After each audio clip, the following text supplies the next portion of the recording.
Hi, it's me again, Zaika, and today it's December 22nd, 1:06 p.m.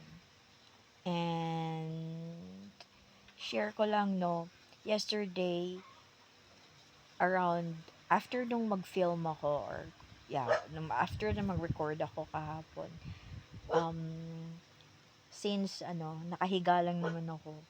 So sabi ko why not I create parol or lantern out of paper.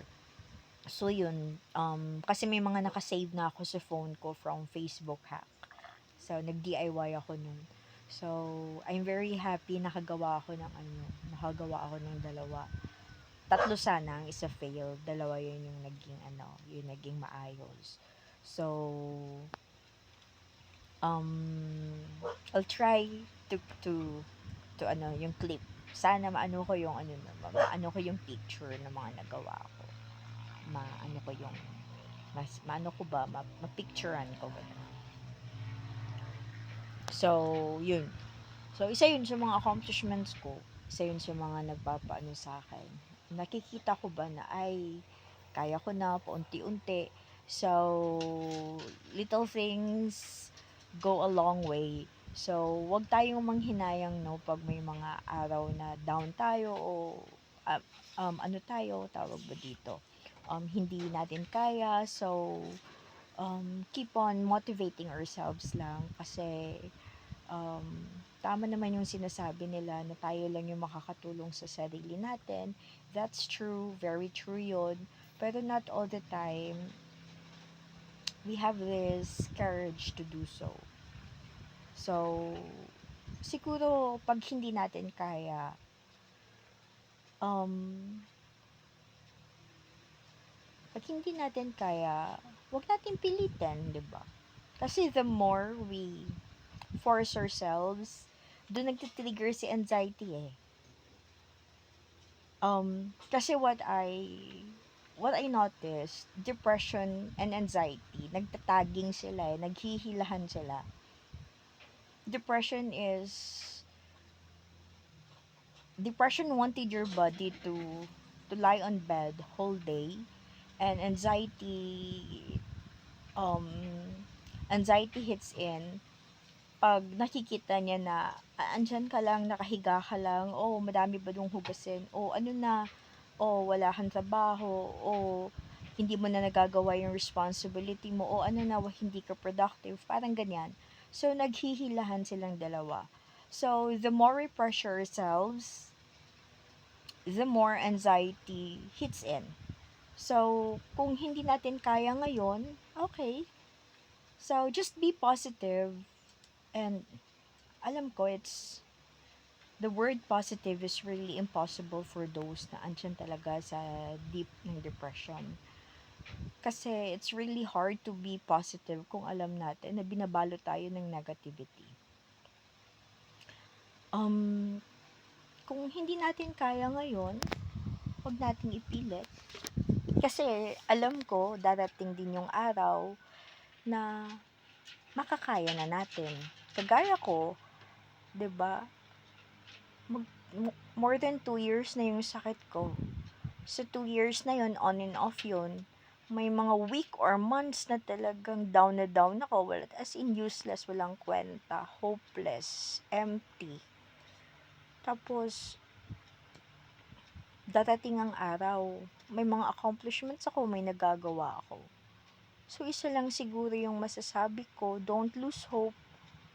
Kung ngayon, hindi tayo okay, huwag tayong mawalan ng pag-asa kasi dadating ang araw, magiging okay din tayo. Alam nyo ba, may kukwento ako sa inyo. Na dahil nga, di ba, may mga suicidal attempts ako. If you have watched my previous videos, na mention ko doon na may mga suicidal ideas and attempts na talaga ako. So, dahil nga may mga attempts na ako, may doctor advised my husband na hindi ako pwedeng iwan mag-isa. Yung mga gamot ko should be um, should be handled by my husband. Hindi ako pwedeng humawak ng gamot kasi nga, 'di ba, may mga overdose nga ako na history, gano'n. Tapos ako yung nagtatrabaho kasi pag hindi kami dalawang magtrabaho, anong mangyayari sa amin? So, I worked as yung sa work from home, medical virtual assistant kasi nga nurse ako. So, I worked panggabi yun. So, night owl naman ako na tao. So, okay lang. Carry lang. So, pero dahil nga may mga time talaga na nagre-relapse yung sitwasyon ko. So, ilang beses din akong nawalan ng trabaho. Nagre-resign ako kasi nagre-relapse ako. Hindi ko kaya. Balik ako sa zero. Ilang beses akong nawalan ng trabaho. Ilang beses akong nagkaroon ulit ng trabaho. Nawala na naman ng trabaho. Right now, I just been hired as a medical virtual assistant uli. And I'm really hoping talaga ako and praying na ngayon magiging okay na. Kasi medyo stable na yung condition ko. Na-hit na yung tamang dosage, tamang gamot. So, alam mo yun, hindi ako pinabayaan ng Diyos. I was really hopeless for the longest period of time that I led to the point that I have to take my life kasi I don't want to be a burden to the people around me, especially sa husband ko at sa anak ko. But then God gave this hope again. And nakikita ko yung purpose. Kasi at first I was really hesitant not to disclose things kasi masyadong negative yung balik ng society sa atin. Yung stigma, masyadong negative. And I've been hearing a lot of negative feedbacks na porque ano pa mga rason, bakit ka nadidepress, professional ka na, blah blah blah.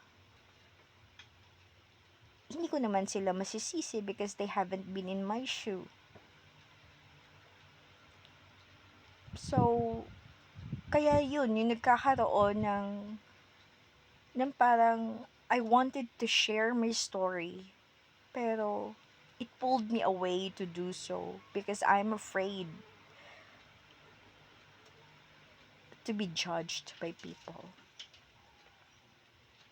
And out of nowhere, I just started it. And I guess, and I hope that this is my mission kung bakit sa dinami-dami ng mga attempts ay hindi tinuloy, hindi ako natuluyan o God didn't allow me to be dead or to kill myself or to do such stupid things. So ikaw, kayo na nakikinig, alam ko ngayon, madilim pa. Andiyan pa tayo sa tunnel eh.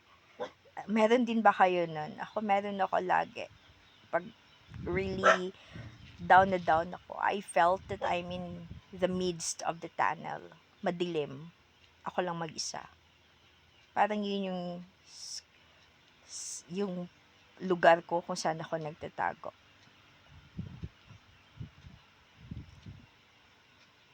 Time will come that a light will guide us kung paano tayo makakalabas dyan. Ako nakalabas na ako. Kayo rin, nakakalabas na kayo. Makakalabas din kayo. Kumapit lang, keep on praying, and offer yourselves to God, offer your sufferings to God, and God will hear your prayer in His time. Bye-bye.